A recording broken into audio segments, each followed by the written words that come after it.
ఇదంతా నువ్వు ప్రేమ అనుకుంటున్నావు. కానీ బంగారు పంజరంలో పెట్టి పెంచుతుందని నీకు అర్థం కావట్లేదు. ఒకసారి ఆ బంగారు పంజరం నుంచి బయటికి ఎగిరి చూడు. అప్పుడు నీ సంతోషం ఏంటో తెలుస్తుంది అని ధర్మయ్య అన్న మాటలు చెంచలమ్మ గుర్తు చేసుకుంటూ చాలా బాధపడుతూ ఉంటుంది. ఇంతలోనే కేశవ అక్కడికి వస్తాడు.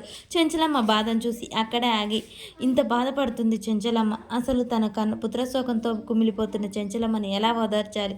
మన కొడుకు బ్రతికే ఉన్నాడు. కానీ ఎక్కడ ఉన్నాడో తెలియడు. అతన్ని తీసుకొస్తే కానీ నీ పుత్రశోకం అనేది దక్కదు. కానీ నా కొడుకు ఎక్కడున్నా నా దగ్గరే ఉన్నట్టు అనిపిస్తుంది అని చెప్పగానే చంటి పక్కనే వస్తాడు.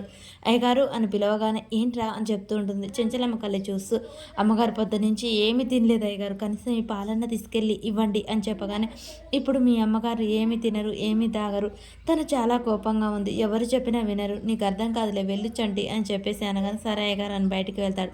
ఇక చెంచలమ్మ కోసం తన కొడుకుని ఎక్కడున్నా వెతికి తీసుకురావాలని ఫోటో పట్టుకొని చూస్తూ బయటకైతే వెళ్తాడు కేశవ.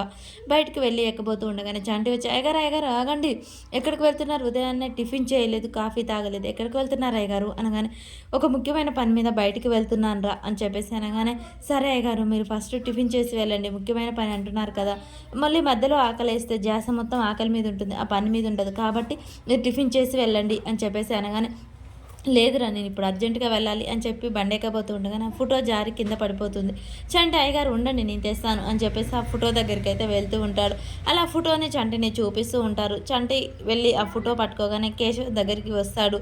అయ్యగారు ఈ పని మీద నేను మీరు వెళ్ళేది అని చెప్పేసి వెళ్తూ ఉంటాడు. ఫోటో అయితే చంటి తీసుకుంటాడు చేతిలోకి.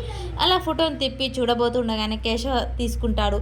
ఏంటి అయ్యగారు ఇది అనగానే ఈ ఫోటోలో ఉన్నామనేరా నేను వెతికేది, ఈమె దొరకాలి, ఈమె దొరికితేనే మీ అమ్మగారు చాలా సంతోషిస్తారు అని చెప్పేసి అనగానే అవునా ఆమె ఎవడో నాకు తెలియదు, కానీ మీరు ఆమె తప్పకుండా దొరుకుతుంది, అమ్మగారు సంతోషిస్తారు అయ్యగారు మీరు వెళ్ళరండి అని చెప్పేసి అనగానే సరే చంటి నేను వెళ్ళేస్తాను ఎదుర్రారా అని చెప్పగానే నేను అయ్యగారు నువ్వే ఎదుర్రారా అని చెప్పగానే చంటి సంతోషంగా అయ్యగారు మీరు వెళ్తున్న పని సగం మంచిగా జరగాలి అని చెప్పేసి దేవుని కోరుకుంటూ వస్తూ ఉంటాడు. అయ్యగారు కోరుకున్న పని కావాలి స్వామి అని చెప్పేసి దండం పెట్టుకుంటూ ఉంటాడు. అలా కేశవ్ అయితే ఇక ఊర్లెమ్మటి పడి ఆమె కోసం వెతుకుతూ ఉంటాడు. అలా కనపడ్డ వాళ్ళందరినీ దగ్గర ఆగి ఈమె మీకు తెలుసా, ఈమె మీకు తెలుసా అని చెప్పేసి అడుగుతూ ఉండగానే ఇంతలో ఒక అతనుండి ఇలా దోలాడితే దొరకరయ్యా, కంప్లైంట్ ఇవ్వండి పోలీస్ అని చెప్పగానే పోలీస్ కంప్లైంట్ ఇస్తే ఇటు విజయమ్మకటి చెంచలమ్మకు అనుమానం వస్తుంది అని చెప్పేసి బాధపడుతూ ఒక గుడి దగ్గర అయితే కూర్చుంటాడు. దేవుడా ఎందుకు మాకు ఇలా దేవుడా ఎందుకు మాకింత పుత్రశోకం పెట్టావు? చెంచలమ్మ పుత్రశోకంతో కుమిలిపోతుంది.